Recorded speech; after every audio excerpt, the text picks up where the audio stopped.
Hello, everyone, and welcome to Afternoon at the Museum. I'm your co host, Janine Stanley, and I'm the Director of Customer Communications here at IRA.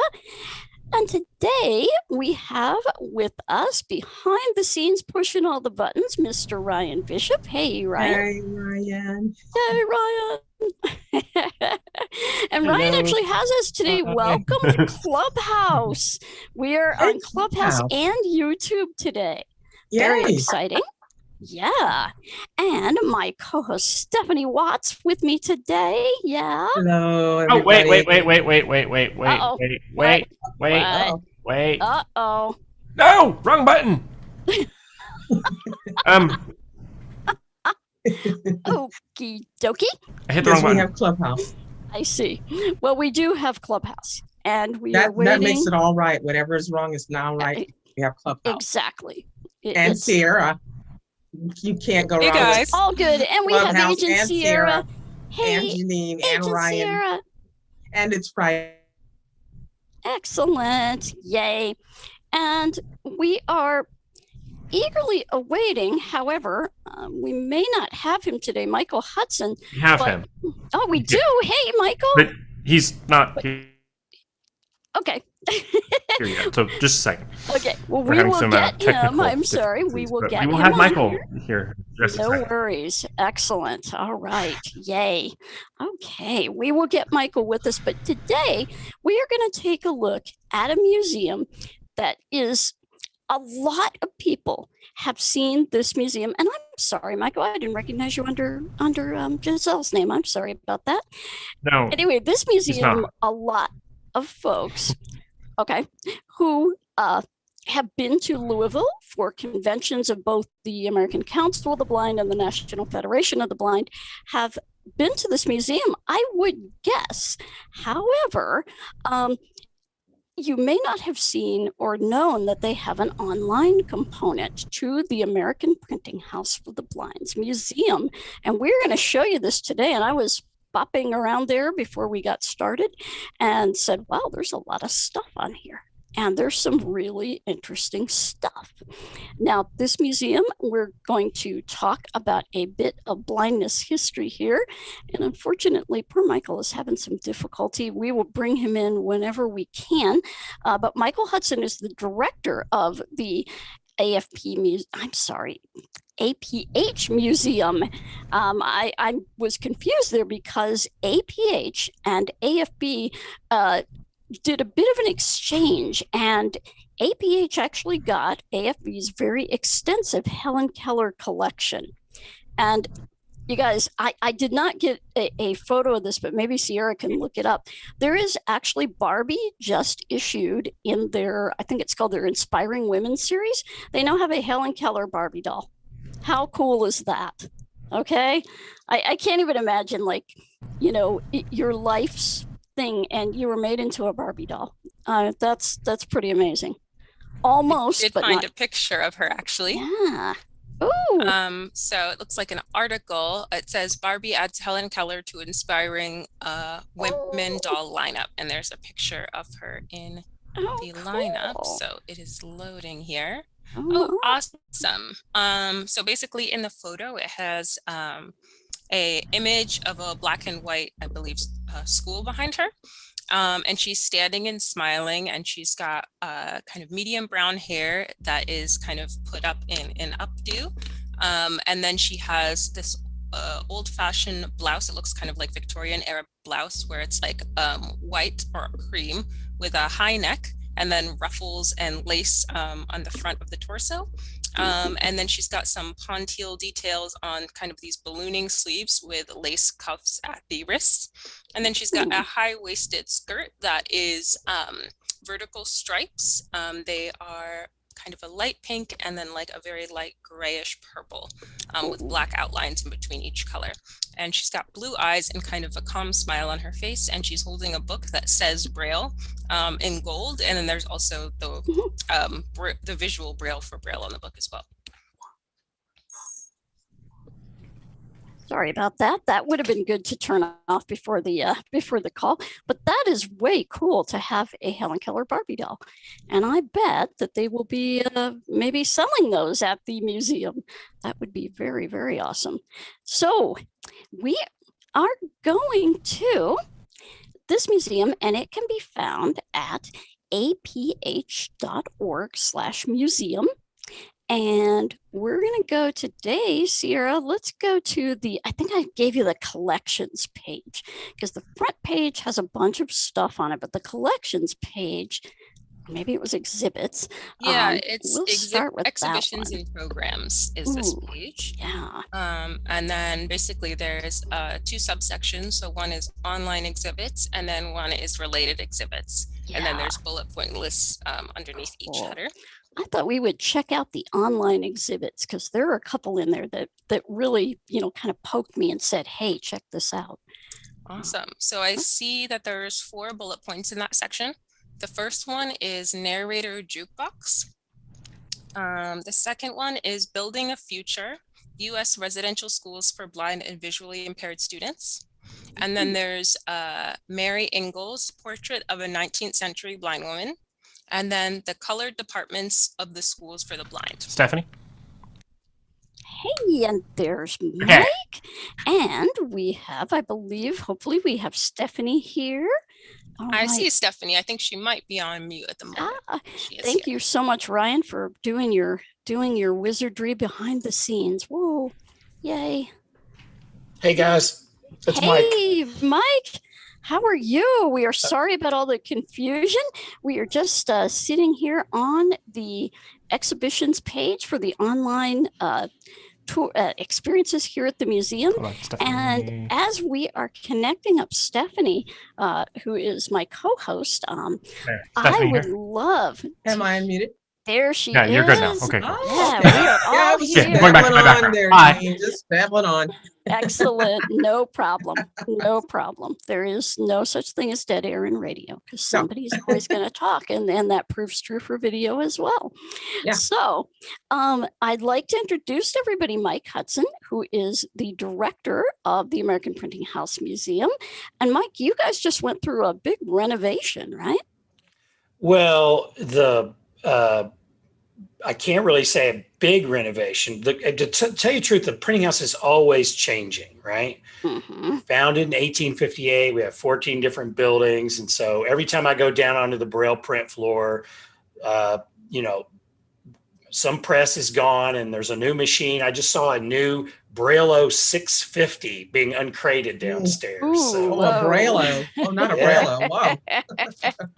Braille is like, it's made in Norway. It's it's a digital press. Beautiful thing though. Wow. Major production machine, I would guess. I've used a Braille years ago. Yeah. Oh, wow. Yeah. Oh I had gosh. a production part of my work life, and Braille is an awesome machine. Cool. Wow. Very cool. So the online portion of the museum, though, the website portion, I didn't even realize there was a website museum until we started talking about it. And we're kind of looking here. And what really caught me, of course, was the exhibit about the colored departments for the schools for the blind. And some of you may remember Dana Lambert, who was here from NASA. Well, Dana is working on a project to get some first-person interviews from people who actually went to colored schools for the blind, because there were such things. I want to look at that exhibit, Stephanie. And Mike, I don't know if you want to tell us a little bit about this exhibit. I'm going to click on the exhibit link. Okay. And before we launch into Mike's presentation, I just want to again welcome you, Mike, and ask if there's anything you want to say before we go on through the online exhibit as we get set for that. Feel free. Sure. Well, like everybody else in the country, our museum closed to the public on March 17th of 2020. Oh my. So for the last year, our website really has been the only way for anybody to explore any of the stories that we tell here at the printing house. The museum is really about the history of education and rehabilitation for people that are blind or visually impaired. So that's teachers and students and consumers and parents and all those stories.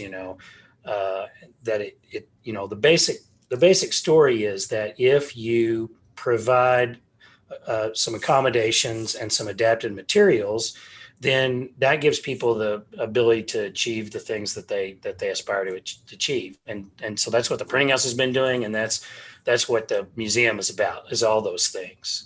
And so this story, the story of the programs at the southern schools, the southern residential schools, where the old slave states, if you want to think about it. Ah, yes. In most of those states, originally, when their schools for the blind were created, and if you were African American, you didn't get to go. Exactly. And so, we the whole history of education, I mean, like the world history of education is about rationing, right? Everybody doesn't get it, right? There was a time when, if you were a young lady, you didn't get an education, right? Right. Certainly, there's been plenty of times when, if you had a disability, whether it was blindness or deafness, you didn't get an education, right? If you were intellectually challenged, you didn't get an education, weren't considered worthy of it, right? Or if you weren't in the right social class. This tells the story of what happens if your skin isn't the right color, right? So it's just odd, if you think about it, in a community of people who might not be able to tell. Yeah. If you're just sitting there chatting with each other, you might not be able to tell what color your skin is, right? Or who your parents are, or any of that stuff. All the things that we judge each other on, right? Yeah. And we all do that, right? We all do judge people, based on some characteristic, sure. right? Right. Anyway, so in the South, they started after the Civil War creating these what they called color departments. Of course, that's no longer a term we use for when we talk about people's skin color, but back then that's what they were called, and so that's why we use that language. But yeah, and so each department, each school would have a separate department, and Kentucky is the one I'm most familiar with because we're here in Kentucky and we're actually adjacent to the Kentucky School for the Blind. Oh, and wow. in Kentucky, they had a law that said that no school for Black kids could be any closer than 200 yards to a school for white kids. Oh, wow. Doesn't that blow you away? Wow. That's subjective. Wow. Yeah, it's got to be. So when Oh, boy. when the school in Kentucky, which was founded in 1884, when it was created, they built the school building for the Black kids exactly to the millimeter, 200 yards away from the other building. Wow. My goodness. Oh. And then That's there's amazing. some other interesting stories, and I know you want to explore the website, but let me just tell you one more. Whoa, Oh, no, this is please, good. Tell This is us. good. Yes. Please. So, one of the things that comes up now, right, that really is kind of a flashpoint for people in race discussions in the United States, is about this blackface thing, right? Like, so, we'll find a picture of a celebrity from an earlier time, maybe, or even now, where they've gone to a costume party in blackface, and that spawns a whole discussion, right? Yeah. Yep. So there are pictures in the annual reports of the Kentucky School from the 1920s of the white kids doing a black minstrel show. Oh, dear. In blackface, right? Oh my. And so we look at those pictures and we wince, right? And we go, oh, But here's the thing. The orchestra for that show was made up of real Black kids. Oh, that's So the kids playing the music in the orchestra pit were Black, while the white kids are doing a blackface minstrel show. How wild. I mean, it's just, you can't write it, Nope. It's just crazy. It's the crazy of racism. Yeah. Mhm. And then it took a long time for, desegregation occurred very unevenly. So I'm proud to say, I guess I'm proud to say that in Kentucky, because I'm a Kentuckian, native Kentuckian, but Kentucky and West Virginia were the two first states to desegregate right after the Board of Education versus, let's see, Board of Education at Topeka versus whoever. Anyways, you know what I'm talking about. Yep. The big desegregation Brown. case. Brown. Yeah, Lord Brown Brown. versus That's Board of the name. Education Yep. at Topeka, right? So Yep. that's 1954. Kentucky and West Virginia desegregated in 1955, the very next school year. Mhm. Wow. And a common story during desegregation of all schools is that even when the schools desegregated, a lot of the staff at the African American schools lost their jobs. Mm. I don't know if you've heard this, No. but that did not happen, at least in Kentucky, because a lot of kids who I've talked to, of course, I talk about them as kids, but of course they're now in their 70s and 80s, right? Yes. Right. Kids that lived through that process and have told me about the whole process of desegregation.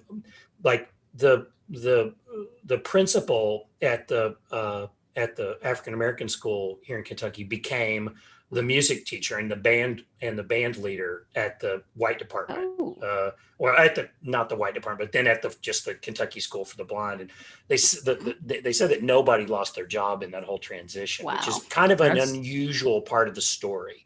Mm-hmm. If there's anything silver lining-ish about any of that, that is good. Yeah. A lot of things changed in a lot of people's lives as a result of integrating. It did. Mm-hmm. And, you would have people, well, I'm talking about just in general public schools, you'd have, principals at schools with their PhDs, and then they end up being janitors, or something awful like that. It's just, it's not it's progress is halting, right? It comes in fits and starts, and some good things happen and some bad things happen. And of course, we're living through a lot of tough times right now. And that as all those wounds and scars, are still there. So I thought it was interesting that I think one of the last schools to, dissolve and be absorbed into the mainstream school for the blind, I believe was in Maryland. And that was in the 80s. Yes. Oh, was it in the 80s? Yeah, I know. I can't believe it. And I'm just thinking, wow, that was, I graduated from high school in 82 and went to college and all of that. My sisters were in high school then. And, just thinking that, wow, that was contemporary, and here was this segregated system. And it took a long time to break it up. It really did. And like North Carolina was the first Southern state to create one of these segregated programs in 1868. And it was also one of the latter ones to desegregate. Brown versus Board, as we've said, was 54. They didn't integrate until 77. Oh, wow.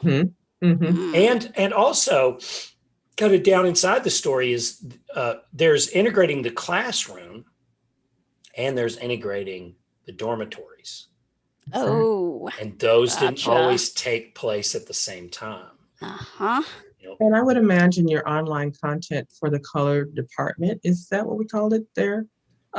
Is just rich with a lot of history on how it all evolved. I mean, and as we move to that content, is there a really big kind of 30,000-foot view, Mike, of the timeline of things that you want to share? Well, the first color department at a residential school for the blind was in North Carolina in 1868, right? Okay. And then gradually all the states created programs, and the whole idea was, you remember this whole myth of separate but equal, okay? But that was never true, okay? Helen Keller, in fact, toured through some of the color departments in the South. One that comes to mind is the Piney Wood School in Mississippi, which was a awesome, famous program for Black kids in rural Mississippi, and they created with no state support at all. By the way, they created the first program for blind kids who were African American, and Keller visited them, and if I remember right, it was sometime in the 40s, And she found that, their books were substandard, their equipment was substandard, their facilities were substandard, so the whole myth of separate but equal was, was very much it was exposed. always separate and never equal. Yeah. Right. No. Exposed it for what it was. Yeah. Yes. And think about the inefficiencies of having to operate two complete separate programs. Sure. It certainly was not saving anybody any money to do it that way. Yeah. And I'm kind of curious about the shows that you mentioned in the 20s. Were the audiences segregated? Because if your children are playing in the orchestra, can you sit in there with the white parents and watch your kids? Yeah, I don't know, but I can't imagine that you could. I can't imagine that either. There's never a picture of the audience at one of these. I would love to see that. Historians have this kind of, wish that they could just wave a magic wand and we could go back and be there to watch the whole thing play out. But you can't. So I don't know the answer to that question, but my guess would be that the Black parents weren't allowed to be there. Wow. Yeah. Another irony, right? Yeah. I know, huh? Yep. Yeah. Absolutely. Yeah. Wow. Mm-hmm. Wow. Of course, in residential schools, there's a whole thing about segregation there alone. It's not only segregation by race, it's segregation by disability at the residential schools, right? And initially, and if you were blind or visually impaired and you wanted to go to school, you had to go to the residential school that was usually somewhere, maybe, a 5 or 6 or 10 or 15-hour train ride away, depending on how big your state was. Think about Texas. Wow. Texas is huge, right? And their school was in Austin. So if you lived in San Antonio or Houston, you had a pretty good train ride there, and you didn't get to go home. A lot of times. So that's another segregated model of education that that we don't talk about a lot, but that in the 20th century we started kind of gradually moving away from that model of. And so that, if you had a kid that was blind or visually impaired, they got to go to the neighborhood school like everybody else, right? Yeah. Well, shall we go to the online? Yeah, let's take a look. Let's see what we have on this page. Righty. So right now I'm looking at the top of this page. And at the very top, it says, thus color was distinguished where no color was seen. State supported schools for the blind for African American children. And then below there's a paragraph, and that says, after the Civil War, the Southern states began to open departments for African American children who were blind, usually in separate facilities. In the Civil Rights era, some schools for the blind integrated peacefully, while others dealt with lawsuits and threats, just as schools for sighted children. And then below that, it says overview, state-supported schools for the blind for African American children and desegregation of schools in the Civil Rights era. And then at the bottom of the page, there is a table. So above the table, it says colored departments of schools for the blind by state. Follow the links below for more information about individual schools. And there's 3 columns. So the first is school, and it's organized by state. Then there's established, and it's the date it was established, and then integrated, and the date it was integrated. And there's also a references area at the bottom. And just because I'm in California and I'm curious, when was our California School for the Blind established and then integrated? Let's see. So California is not on there, Stephanie. Because California was never segregated. Oh, well, okay. These are all going to be Southern states. Every one of them was a slave state. Okay. And of course, California was always a free state. Okay. Yeah. I mean, it's just when you think of the, I don't even know the right adjective, but when you think about all of it, you miss the fact that you said that initially. Isn't it interesting? You get so immersed in the absurdity, maybe is a good one. Absurdity. It's just so interesting. That, going to a school for the blind, if you were in California, you were already, desegregated. You were already, together with all different races of kids, all of that. And yet the rest of the country, not so much. Well, when I talked, we did a museum program a few years ago, and we actually invited back kids. Well, again, they weren't kids, but people who had lived through the desegregation period in the 50s, and they all told us that they didn't know. All they knew was that a new kid was in their class. Mm-hmm. They didn't know why they were in there. A new girl was in the class, and later on they learned that they were white or they were black or whatever, that you had to be taught, to distinguish it, because other than that, unless somebody told you, you wouldn't know. So, which compounds the absurdity of racism that these kids, as when they were children, of course, had to be taught color mattered, and then to either ignore, dislike, or out and out hate somebody because they weren't the quote correct color. And that's the absurdity of racism. It really does, Stephanie. I mean, I think this story more than anything points out how absurd it all is. Right? It truly is. Absolutely. Blind people discriminating on the basis of color. That's yeah. And unfortunately, as we learned last year, there are still a lot of people in the Blind community that have learned these discriminatory things over their lives and have these attitudes. And, I don't get it. I really don't. And growing up, I was bused to a school for first and second grade because my local school was not quite ready for me yet. I don't think they were ever ready for me, but the Rehabilitation Act had not passed, et cetera, et cetera. And I actually got to know Black kids in my elementary school, which was a good hour and a half away from my house. So that was a 3-hour commute every day. But I had Black friends, I knew Black people, and I was really proud of that because nobody else in my hometown, it's like, well, what is wrong with you? It just seemed really odd to me that, well, these are just kids. These are my friends. What are you talking about? Exactly. Because kids always want to find a playmate. Oh, yeah. That's absolutely. where we are when absolutely. So, Mike, if we were going to look at some interesting visuals here, because we do have in our YouTube audience, we have some sighted folks, some partially sighted folks. What might you direct us to in the museum here? Well, let's you want to stay in this exhibit, or you want to look in a different exhibit? We can stay here. We can go anywhere. Okay. Well, let's go back out to exhibitions and programs. Okay.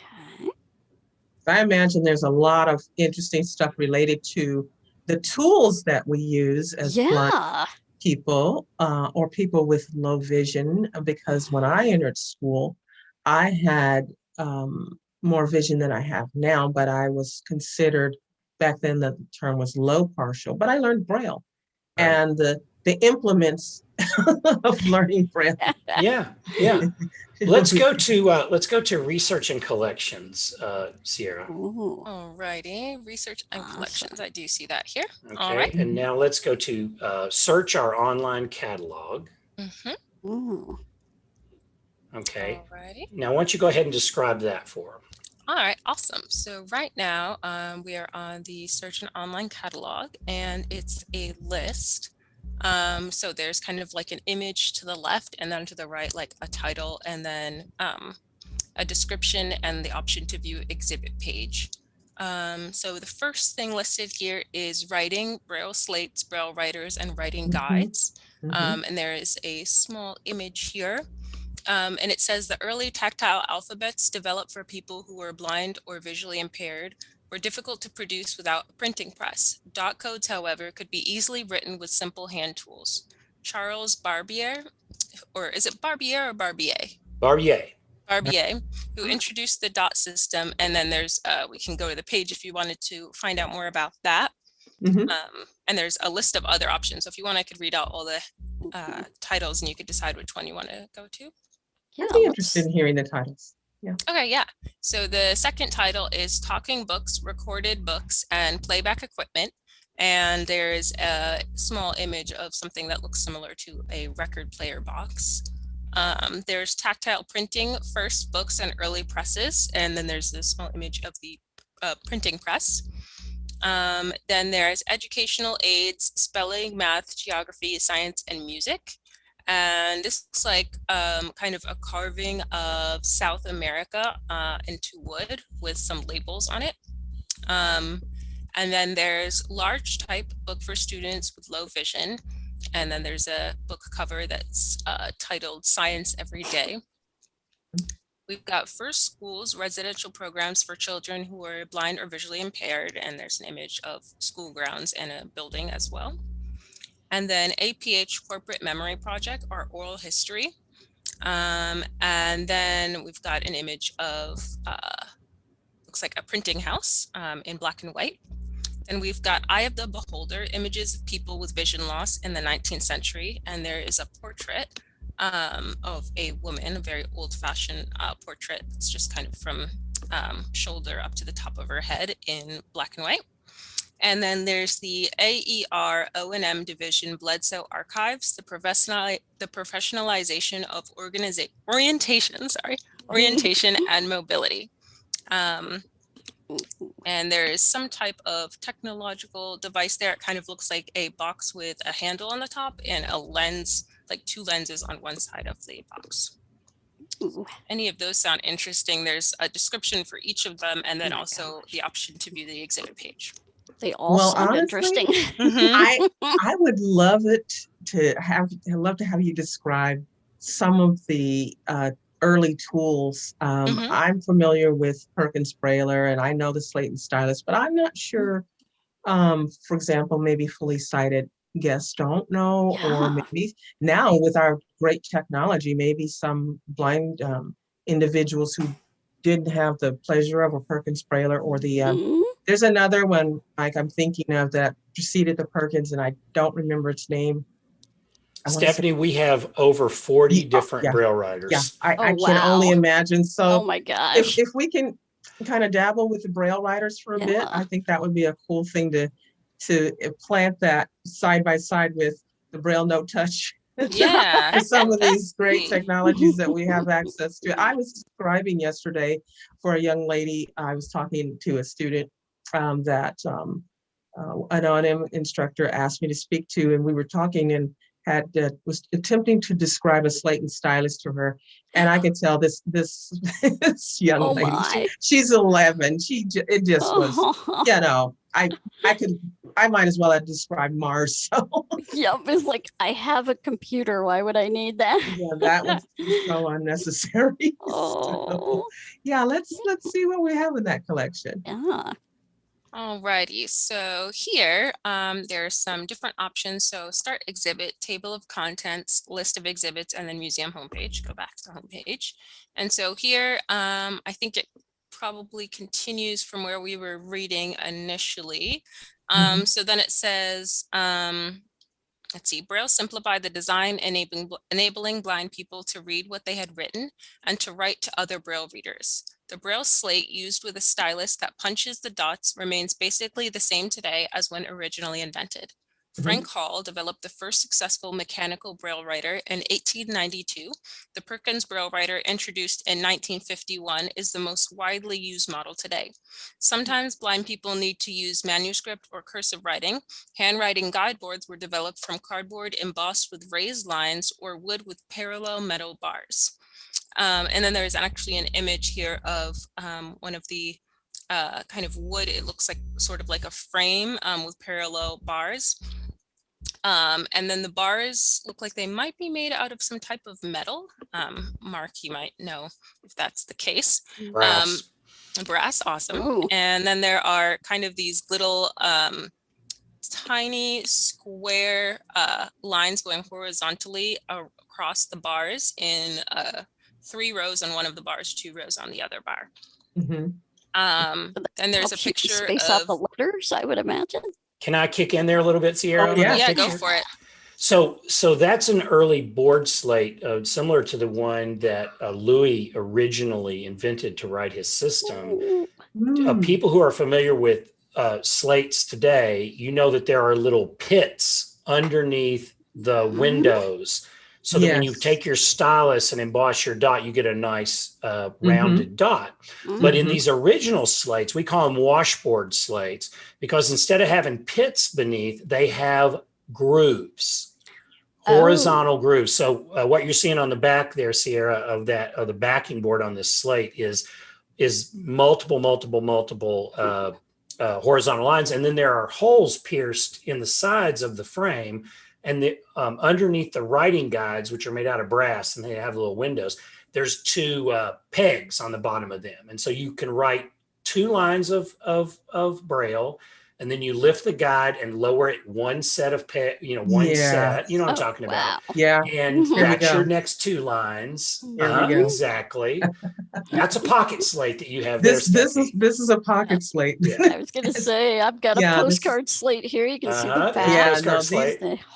We probably have more than 100 different slate designs. Oh yeah. Almost all of them are in this exhibit. So my gosh. Yeah, I'm sorry, Sarah. There you go. That was just elaborating there a little bit. So that was excellent. Yeah. If we went to the museum, Michael, could we put our hands on all of those? You absolutely can. So here's a cool thing about my museum versus everybody else's museum. Okay, I say my museum. It's not mine, right? It's your museum. It's everybody's museum. But I'm obviously very attached to my collection. Yes. But, so we actually, this is particularly true in the slate section, we have a series of drawers that probably have about 40 different slate designs in them. Normally they're locked up. When people who are blind or visually impaired come visit, I unlock them, the drawers come out and you can feel them. So in most museums, the stuff that's locked up is locked up against people that are blind or visually impaired. But in my museum, it's locked up against sighted people. But we have all of our cases open, and so we share things. Wouldn't it be ironic, don't you think, ladies, if we had a museum full of things designed to be used by touch that we wouldn't let you touch? Yeah. So basically, what we do, is we divide everything into 3 categories. Okay, first category is our education collection, and those things can be used to destruction, right? Then the biggest category of things we have are things that we're preserving, and we must preserve them, but we have enough examples of them that we can put one out where people can touch them. Oh, nice. And then the very last category, and it's a very small category, is things that are so precious that we can't let you touch them, but what we're going to try and do is create a reproduction so that you can touch them. And the best example of that is probably the most precious thing in our collection is a copy of Louis Braille's 1829 Presede. Okay. The Method. And that is the first publication of the Braille code. Okay. There are only 6 copies of that book that we know of anywhere in the world. 6. So it's precious. Okay. Yes. It's the Holy Grail. And so what we did was we went to our tactile graphics department. We scanned the page where Louis actually lays out his original code. And because the book was not in Braille, right? It was in raised letters, right? Ooh. Have you guys ever touched raised letters before? Yep. I have. Okay. Yeah. So it was in raised letters because that's, if you were going to teach Braille to people that were blind, you needed to give it to them in a code that they were familiar with, right? And so we basically took to our tactile graphics department, had them create a tactile page that we printed off on this special, really cool tactile printer we have, and then we thermographed it. Right? So if you come, not only can you feel a reproduction of Louis' book, but I'll give you a page and you can take it home with you. Wow. So we try to make reproductions. There's some things we just can't do either of those things. But in general, if we can't put it out where you can touch it, we give you a reproduction to explore. Cool. Well, that's just what we would hope for. And you're right, it would be heartbreaking to go to the museum and not be able to touch things. And Right. it's all Mhm. about, education and for blind individuals. So that just, yeah. And think So about how thank you easy it for is. that. It's actually easier than museums make it out to be. Okay. So we have a lot of cases that normally they have plexiglass on them, they're Mhm. closed, but they open up. Exactly. So like our Braille writers, you were talking about our Braille writers, Stephanie.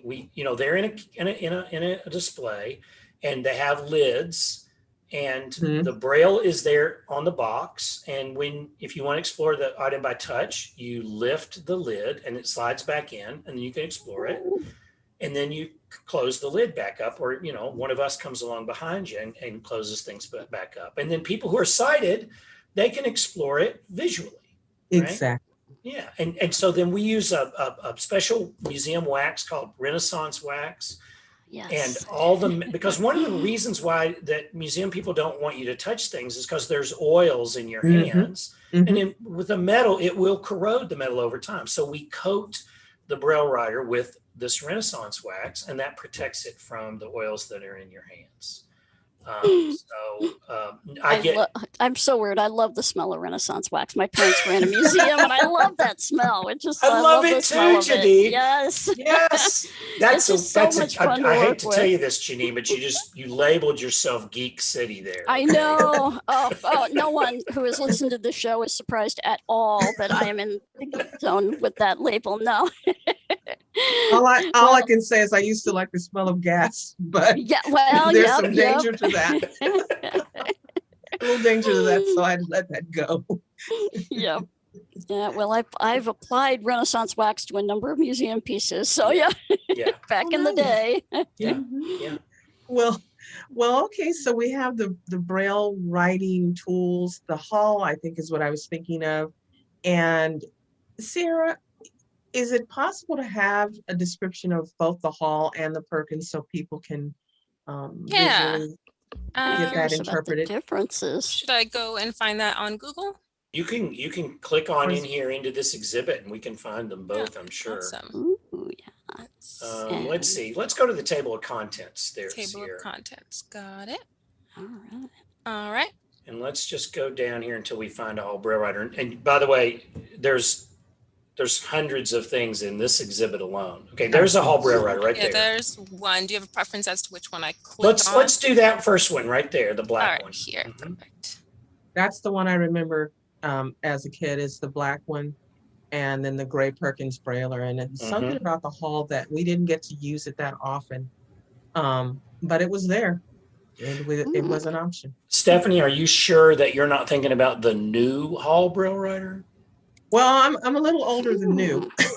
Well, but the There's a new new Hall Braille one. writer was introduced in 1941.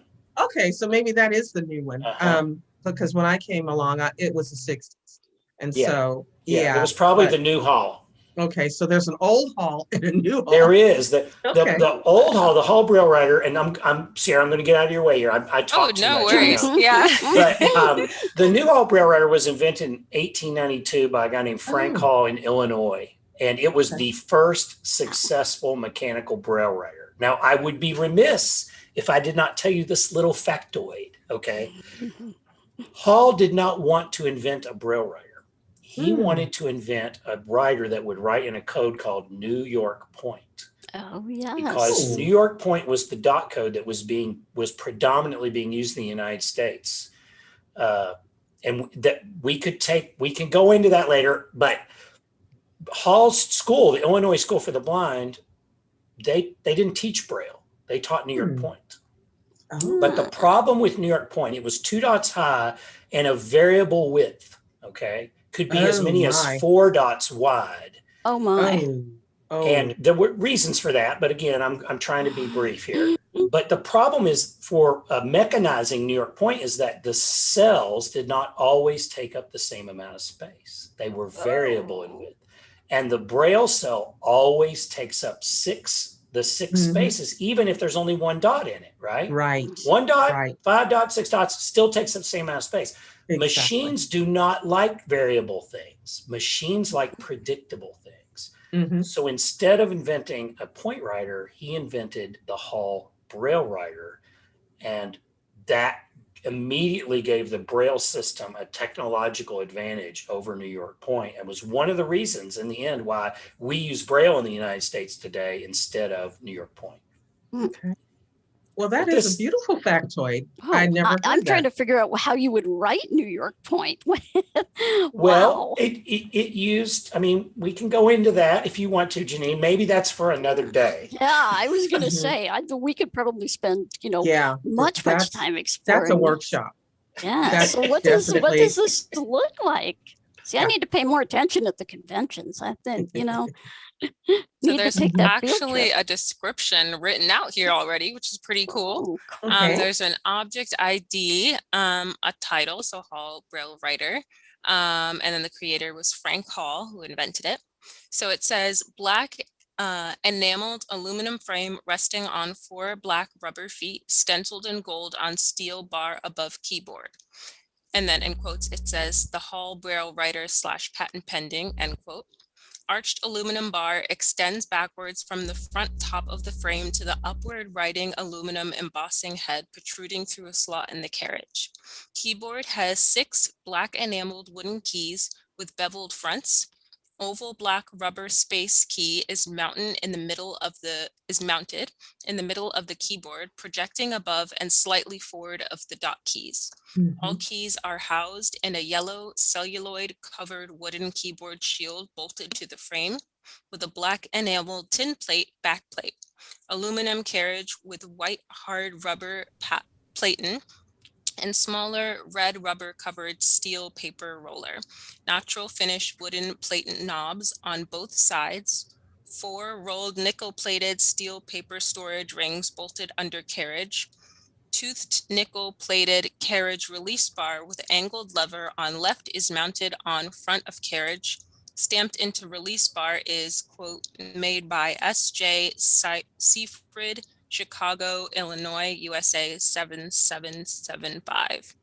And then it says carriage return bells screwed under carriage on left. Tension for carriage provided by a spring-loaded pulley attached to a carriage with cotton cord. And that is the description of this. It's like a work of art. Oh my Hall goodness. Braille Writer. Sarah, you think Ooh. you think you would have described it quite like that? Probably not. That's cool. I That love is a lot of description. the black enamel and the natural wood together. Yeah, it's That's And the pretty cool. yellow, sitting in the Yeah. yellow and You know, something that we talk about a lot here is how much is enough description and how much is too much. And we find that when we talk to people that are blind or vision impaired, there's a really wide range of how much description people want. Some people would be happy just say black metal machine with 6 keys, right? Mhm, right. And then there are other people that With all of that. want all that. Yeah. But Oh, that yeah. description was not actually written per se as a visual description. Mhm. That was written by me, I will add, as a documentary description. That's what's in our computer database. And what we really need to do ideally is go back and write a web-friendly description. Does that make any sense? But Oh, no, yeah. yeah, we were able to quickly automate these things and get them out there by just using what we already had in the computer database, the collections database. No, that's the kind of description that I think someone who really wanted to understand the inner workings of it would really Mhm. appreciate. And then there are those of us probably in the middle who say, as a kid, I remembered it was, I don't know, was how many feet wide or how many feet deep or high or Mhm. whatever. Mhm. And that it had black keys, and I remember them differently than the Perkins, which was gray, all gray all day. And had the keys that are, you put your fingers in them and it felt a little recessed. Yeah, If I can that's right. remember. that's And right. the carriage return, and then there's a piece, of course, where you roll the paper in, Uh-huh. and then on the other side there are these things as the paper's being rolled in that allowed you to kind of set margin a little bit. That's So, I correct. mean, I would have that kind of description of things only to as it just relates to my memory, but And how it was used more than and how it was yes, used yeah. exactly. Well, But let no, me ask you this, Stephanie. As I love this. This is a great conversation. You all had both Perkins and Newhall Braille writers in your writing area, correct? yes. Did you have a preference? I was taught on the Perkins. I think the Newhall was more by the time I came along. I don't know if the Perkins was a newer purchase, not a new per se new brand new device. We didn't call it device back then, but I don't know. The kids were, in other words, the kids in my group, we were being taught on the Perkins, but the Hall was there, and maybe How it did you was feel there. if you got stuck with one? Like if you I got didn't stuck like it. with them, you I did? just didn't like it. You didn't like it? And so my boss, Gary Mudd, I don't know if you've ever met Gary, but No. well, Gary's now retired, but Gary grew up going to a residential school for the blind, and he used to laugh and see the Newhall was made here at APH. Uh-huh. Ooh. That Braille Writer was made in Louisville at the printing house. But Gary always used to talk about how the kids at KSB would rush over to where the Braille Writers were so they didn't get stuck with a Newhall. Nobody wanted. It was a piece of junk. The thing is that the Perkins Brailler has just been such a great manual Braille writer, really. And everybody and their brother in APH has tried again and again to come up with a better Braille writer and not been able to do it. I can't even imagine. Can't do it. I mean, one in my basement from the 50s, actually. Yeah. Well, you could chalk an 18-wheeler with it. Oh yeah, definitely. And then take it out and it'll write. It's it's the perfect machine for kids, who are going to be pretty hard on a typewriter. I was in public school, and we had our we called it the resource room back then. And when it was time to be in there, if you had Braille work, you were scrambling to go over to the Perkins. Oh God, I got stuck with a Hall. Well, that happens, stuck with a Hall. Stephanie, that happens all over the world, even in Japan. Japan had some Braille writers that they had developed in the 40s and 50s and 60s. But as soon as the Perkins shows up, all of those Japanese Braille writers just die for lack of sales, because the Perkins is just such a superior machine. It's a tank. You can run over it. I mean, there's just very. You can make a great weapon too, Yeah, it takes a lot to make it not work, and I had that just stopped working, but it was a lifetime of working them that made them stop working. I think it turns out that durability, and obviously it writes well, right? Yes, you get good Braille with it. But it has some drawbacks that people have been trying to fix, and we haven't been able to come up with a better one. Like it's heavy, it's hard to press the buttons down. So if you're a little kid, or if you're maybe older or small, those keys are a little heavy. Yeah. And definitely. And so as a kid with the Perkins, so you're used to that, and then it's time to learn to type. Yes. And of course, now I'm really going to date myself. We have the old Smith Coronas and the others, and us kids are just banging on this typewriter keyboards. And even those keyboards, compared to what we use now with our normal computer keyboards. The Selectric typewriters came out, and we thought we had died and gone to heaven because we didn't have to bang on them anymore. But we were banging on the keys so hard, I think it's like, no, you don't have to do that. But you're a kid, and you're used to just doing your thing with Braille, and then you get onto this typing keyboard, and I mean, it was hilarious probably to watch. Little fourth grade kids just banging on this typewriter key. Sierra has pulled up an early Perkins, but it's not the one, Sierra, that they're talking about. I figured this one's pretty old. It's a Perkins Model A from 1907 or so. Oh wow! Yeah, let's have that description, because I know the other Perkins. So. You could probably still write with that thing too.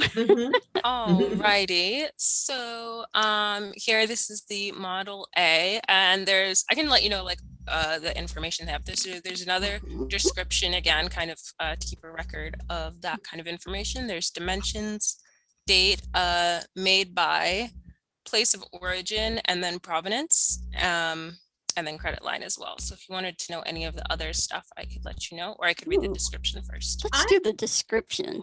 Huh? Yeah, what were you going to say, Stephanie? I was wondering about the dimensions. So, but that's in the Yeah. description. Yeah, that makes sense. Yeah, so the dimensions on here, height, it says 2.5 inches. Width, it says 15.125 inches. And dimension is 3.375 inches. And then it says rectangular black enameled steel plate body on a black wood base. Base has a rounded extension with a raised rim under the front to form a keyboard tray. 3 rubber pads tacked to bottom to cushion the writer. Fixed arch die box on front middle. 6 steel braille keys with rounded wooden pads angle out from a central trapezoidal nickel plated steel space key. 8th key on left, currently inoperable and of unknown purpose. Nickel plated steel carriage with 2 black enameled wood paper feed knobs. Paper feeds between wooden and knurled steel rollers. Rolling around the wooden roller inside a stationary bright aluminum tube. 2 line advanced levers on left side of carriage, right and left margins stops on bar at front of carriage. Small oval carriage release lever on extreme right of the carriage. Automatic line and bell inside body. Stamped in middle of bar on the front of the carriage is Perkins INST period model A. Stamped on the left side of same bar, 8 in quotes. And then it says stenciled in gold on keyboard shield, the Perkins Braille Writer / Perkins Institution / Watertown, Mass, patent pending. And there's actually a few pictures. There's like 4 pictures of it from different angles as well, from like the sides and the front, and then also the back. It's really small. Yeah, it does. And I was going to say, my question to you is, how is that different from the one I described? I mean, the one I. Right. So this thing, it has wood. It has a wooden base, which you don't find that in later models. It's also, the parts of it they're not very sturdy.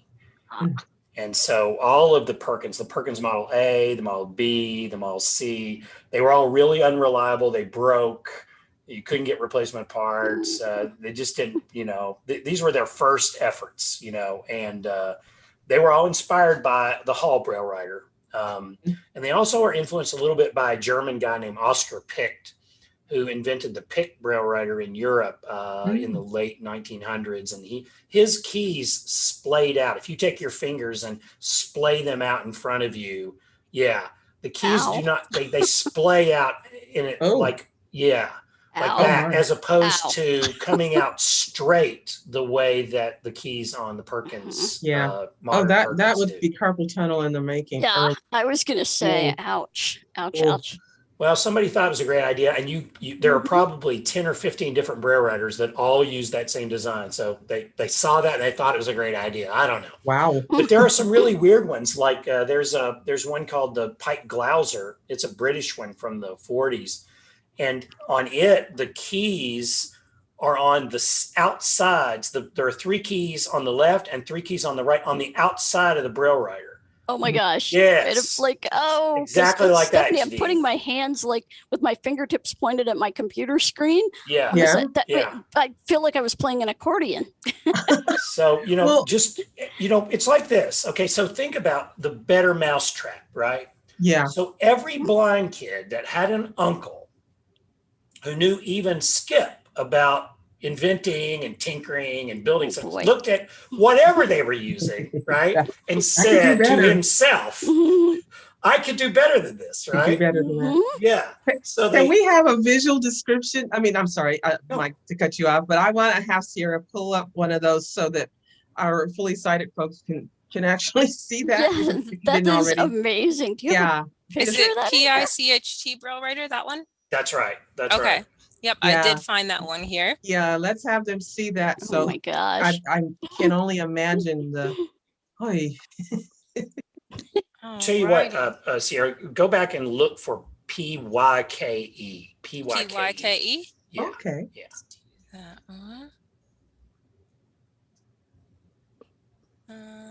Pyke. No, Don't see one coming up here on the Pike contents. Glauser is the name of the Glauser. Pike Yeah, actually, get this, ladies. Helen Keller, when she visited Great Britain in 1946, while she was there, her house burned down, by the way. Bad year for her. But they gave her a Pike Glauser, the one I'm talking about, where the keys are on the side, and she loved it. Mhm. And it's in this collection that we got from AFB. Yeah. Her original Braille writer, the one that Helen Keller wrote on, is in this collection. I can't wait to. Yeah, there you go. You got it. This one here? That one right there. Yes. Yeah. Oh, and what does that look like, Sierra, with the keys on the On side? the side. That's See just here. gotta be. Oh, my right. Good Oh, luck wow, with yeah. this, Sierra. We're gonna test Sierra's description skills here. All right. So I'm not sure if it's just the picture. You can correct me if I'm wrong, but it looks like, is it kind of like elevated a little on a slant, or is that just the angle Yeah. of the phone? So that piece on the bottom is actually the writing table. It's folded under in storage. When it's actually in use, it would fold around to the back of the machine, and paper would rest on it, and that would feed underneath the embossing Wow. head. Yeah, and the keys are elevated kind of too on the sides. I wasn't expecting them to be so high up. Oh. And they're that, that black long bar between the keys, that's the space bar. Oh, Your so thumbs, gotta your hit that with thumbs would be down there on the space bar. Oh, so it'd be like this? Yes, that's Yeah. about the right division, Stephanie, because it holds the three keys on each side are probably 10 or 12 inches apart. Holy moly. space bar is raised. super long too. Yeah. Yeah, so Janine, I'm pointing at the screen and then I've got my, Yep. yeah, Got that Yeah.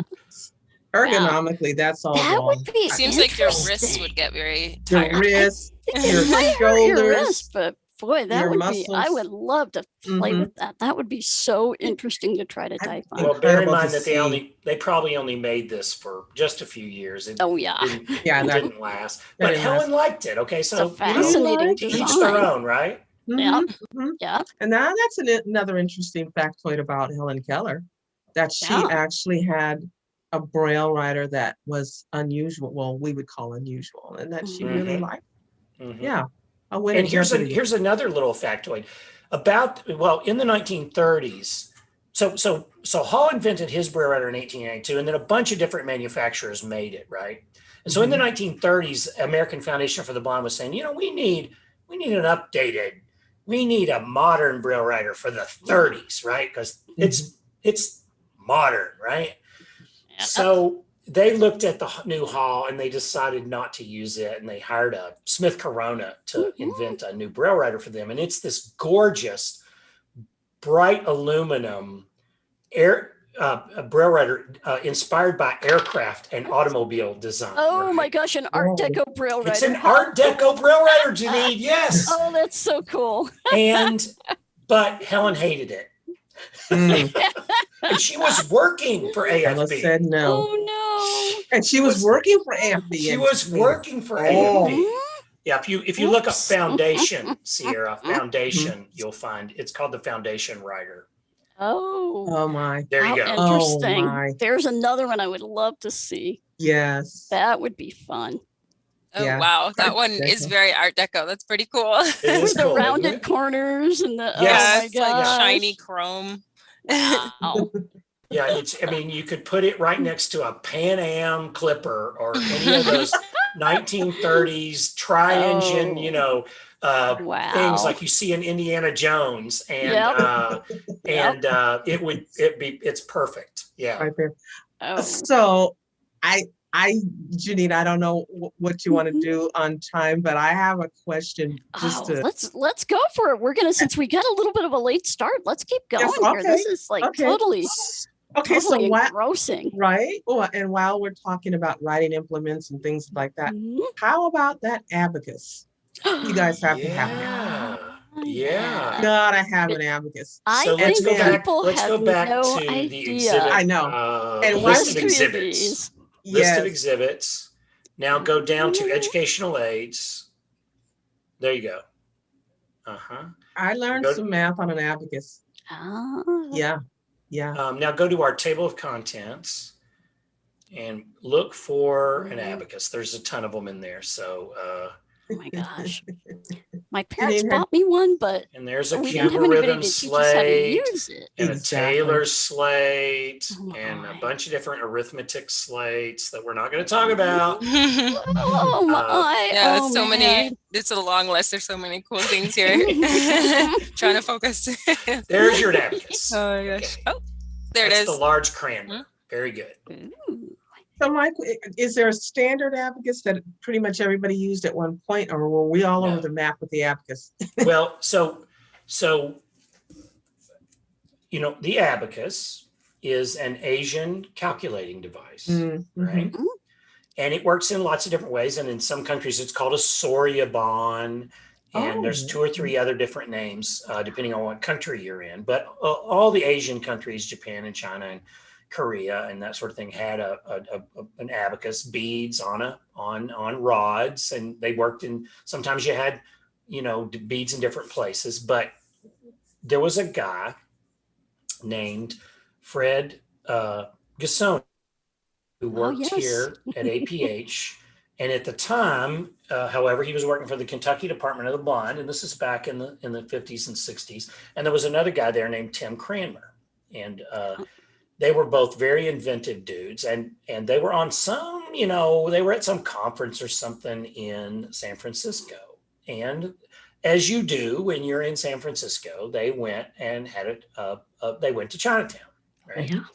And so Fred was buying something in some little shop, and he hears this click, click, click, click, click, click, click, click, click, click, click. And he's like, "What are you doing?" And, shopkeeper's like, "I'm adding up your, the sale on an abacus." And so Fred's like, "Can I see it?" So then Fred starts collecting these things, right? Oh. And he quickly realizes that the problem with the abacus is that if you drop it, which kids drop things all the time, Mhm. the beads go all over the place, and you're Right. wherever you are in the middle of your calculation, it's all lost, right? Right. And he knows that there are all these other math arithmetic tools that are designed to help blind kids replicate what sighted kids do with a pencil and a piece of paper, where you put a math problem into columns, and it kind of stores the various steps of the arithmetic problem. Because see, the thing is, you don't do math, you break a complicated math problem down into a series of simple ones, right? That you've memorized the answers to, right?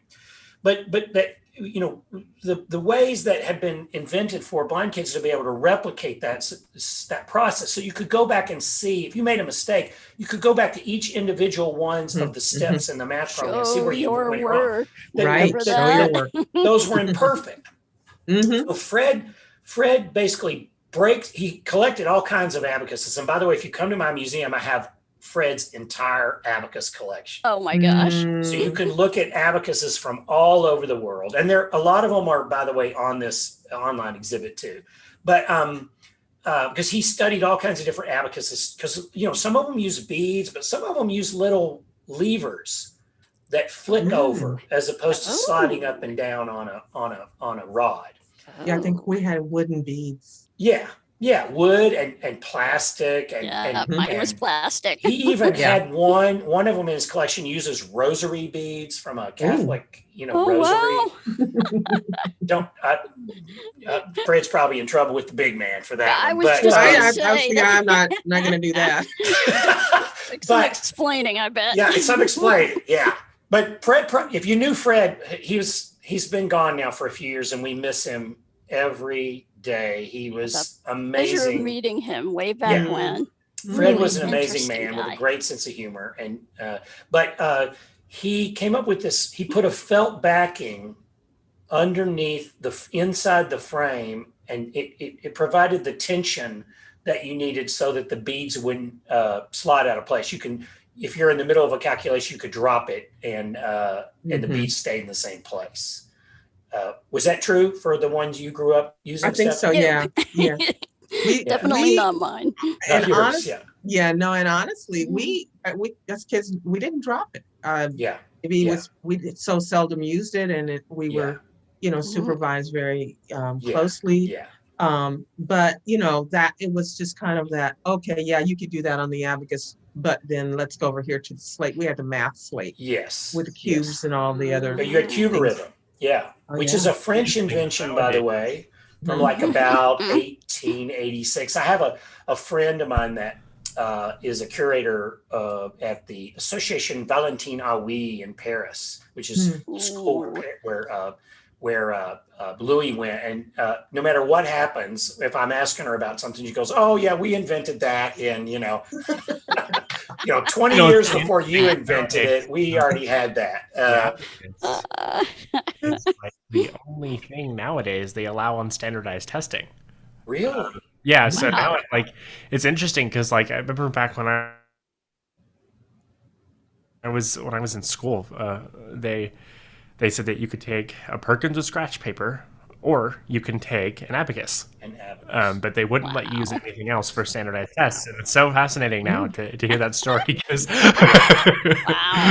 Well, Fred came back and Tim Kramer, they came back to Kentucky and they fiddled around with a lot of designs and they developed the Kramer Abacus. And then of course they had to go out and test it, right?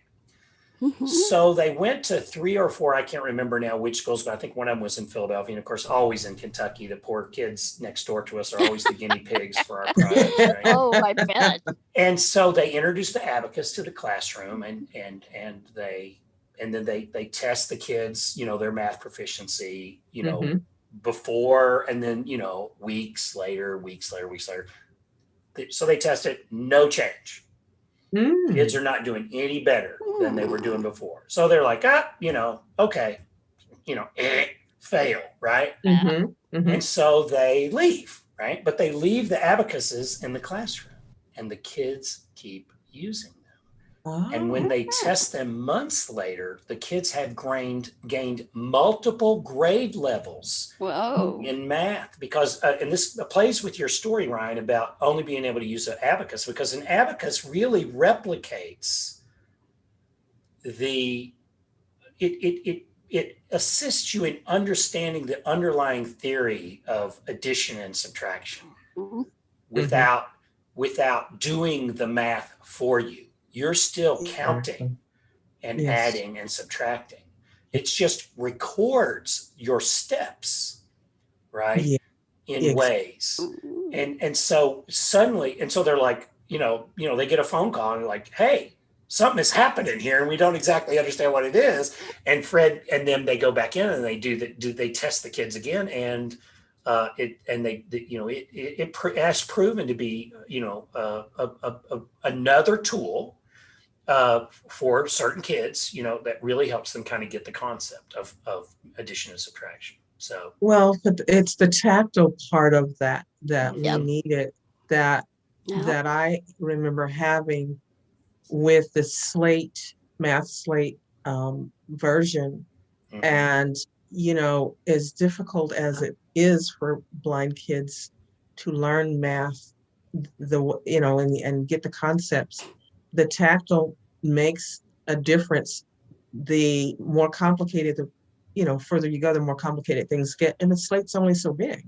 Yes. You only got so many squares to work with. And then your fingers get tired and all of that. I won't go into that. But, the idea being that you just don't do as well in math if you don't have those concepts. Yes. So I'm gonna take us one other place, and I don't know if it's here in the museum, but I know APH just did I think it was a 4-day workshop with coding. Is that? Yes. Are you? Oh yeah. The code jumper, and I can't wait to put my hands on some of the tools associated with code jumper, because I tried to learn the code, tried to teach my years ago, and I'm very pleased for young students to get their hands on code early. And it's going to be a game changer. Make it a part of them. Yeah. Well, this is a product that it just introduces the logic of coding, but it does it, like you talked about, Stephanie, in a tactile way. Yes. You've got these things that you manipulate, and if you manipulate them correctly, then the program works, right? Exactly. Yeah. So it is it's something that was developed. Now I'm the museum guy, right?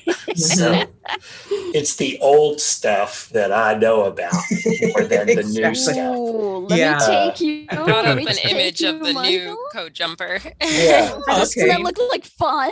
It Doesn't does. that look like fun? Oh, my I'm gonna gosh. have a ball learning that. I am. Mhm. Oh yeah. Yeah. So And that'll be in the here- museum one day, Mike. That's It will, Yeah. but hopefully not for a long time. Hopefully it's a not ready for product. that just yet. Hopefully it's a product that has a long life. So look, ladies, Exactly. we've talked for almost an hour, and we we've touched on have. just a few things. Yes. Every So one of much. these exhibits that's online that we talked about has dozens and dozens and dozens of things in it. And It's so long, the list, and there's so much cool stuff on here. yeah. Oh that my you could, gosh. Like we didn't even talk about the crossword puzzle, Oh. I'm I- really interested in the maps. Oh. There are a lot of really cool The maps maps for are learning. beyond cool. Yeah, I and have I to say. had the maps. I had the maps in my school when I was a kid too, and the crossword. Ah. Yeah. Mhm. So Love and my little we. tuckaway stylus here. I love this thing. Oh yeah, yeah. I love this, and they don't make them anymore, do they? Well, the stylus, the whole slate and stylus business is just dried up. Yeah. That's so sad. Yeah, I It's think so there's going to be a Portability. cost. I think there in the long run there'll be a cost on Braille education on that, but it's hard Absolutely. to know. I mean, it's just pen yet. and paper for us, Yeah, it is. That's my pen. It is. It is. Ah. When technology dies, you can pull out a You slate got and it. stylus and take a note. Yep. And Got it. You know, yeah, somebody, you're right. Somebody handed There me, will be a price. Yeah, I think there'll be a handed me a price. page slate once. Somebody handed me a page slate once, and I'll say I can't get around it. Like I'm used to the 4-line thing. Yeah. Yes, and moving it down the board. I had Yeah, one of those moving it beautiful down the wooden board, boards. finding a Yeah. little hole and lining it up, and somebody got a page slate, and I was like, "This is cheating!" Like I love my page slate. Oh my gosh! But then I totally lost track, and I forgot. It's got the little numbers on the sides of the lines, and it's got the little. I still consider Oh my gosh! There's that cheating. Like I don't know. Like yeah. I bet I could spend a week at this museum and never be never no get doubt. bored or anything. I'll tell you, Wow. the one thing I'll never forget is carrying the Perkins Braillers through school. And then I remember when my schooling was almost done, they came out with the plastic ones, and I hated those so much. But Almost, hey Ryan, almost everybody did hate them. That's why they didn't right? Perkins was heavy, but it was durable. You had good arm strength. I had a friend say, if she had And then they everybody came out with scared to bully her came out with because those she just electronic swing ones. that Perkins at him, and And then they somebody came out out. with the electronic ones, and I didn't like those either. Like No. Not I the same. hate the electronic. Yeah, I have a regular Mountbatten Perkins up always- here on my shelf, and Oh, a it's up here. Mountbatten. Yep. It's Wow. very cool, but I didn't get the keyboard attachment for it, and now I can't find the power supply. So You know what I mean? So what you've got, actually, Janine, is a I'll door tell you, stop, like right? one of my favorite Doorstop. mm. You know what I love, and I'll say this: like one of my favorite things that I went through school with, that I got to play with, was a Braille Plus, and I'll never forget it because it was one of my most favorite things that APH had, and it was. The people that were good with when you love those little Braille note taker devices. They're just think about this. Think about how much is on your cell phone now. Yes. Yeah. Yes. The amazing amount of fairly accessible information that's on your cell phone it's transformative. Really, it is. Mm-hmm. Mm-hmm.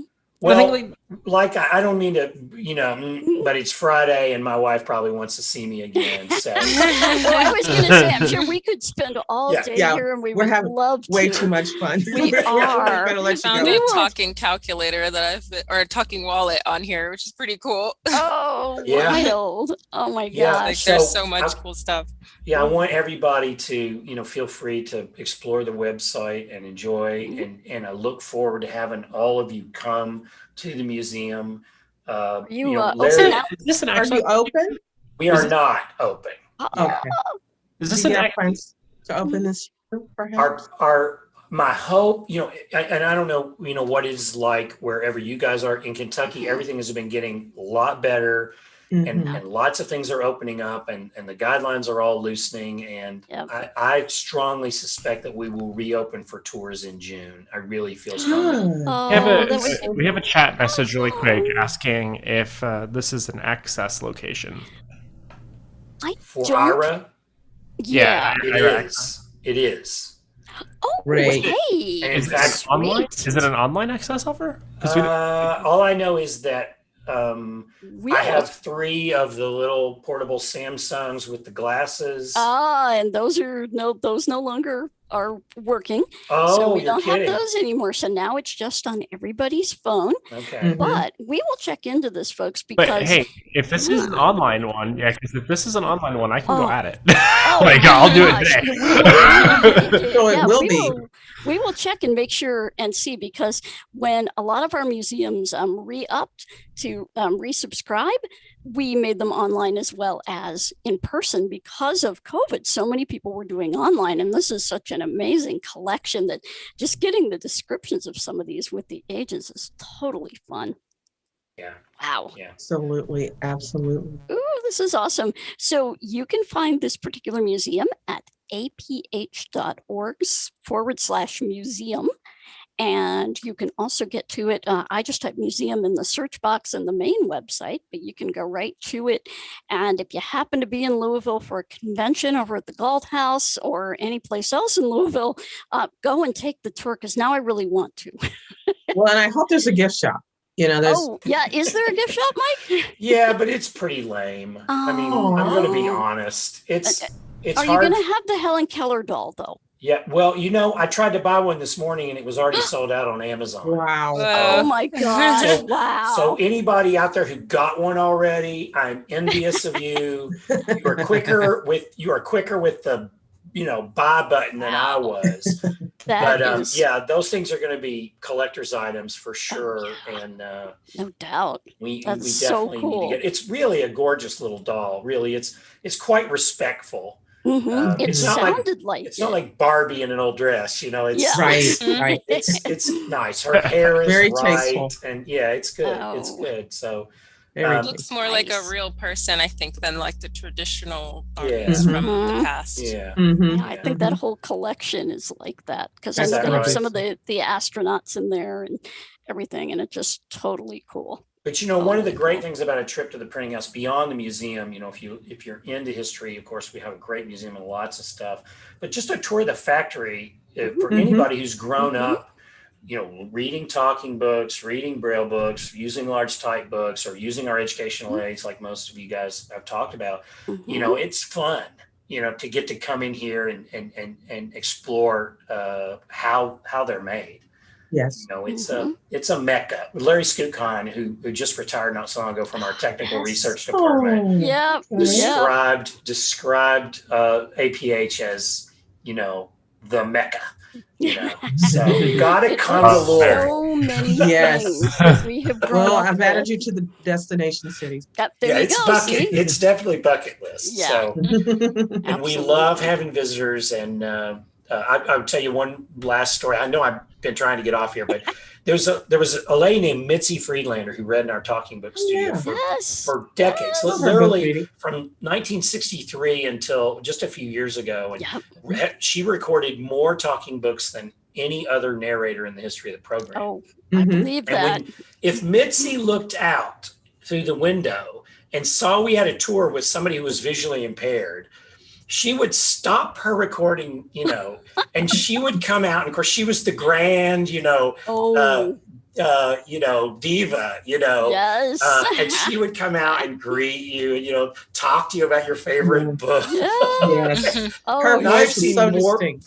I've seen more Yes. people standing there just with tears running down their Yep. face, She was at one because of our, Mitzi would come out and give them a moment of her time. she was at one of our state conventions, and she literally signed autographs Yes. after her speech. It was Yes. awesome. It's like, man. Mitzi was and is. She's still living, and she's just Is she? the Oh, that's most great. amazing lady. Wow. Yeah, really, Yes. just an incredible lady. Incredible. Wow.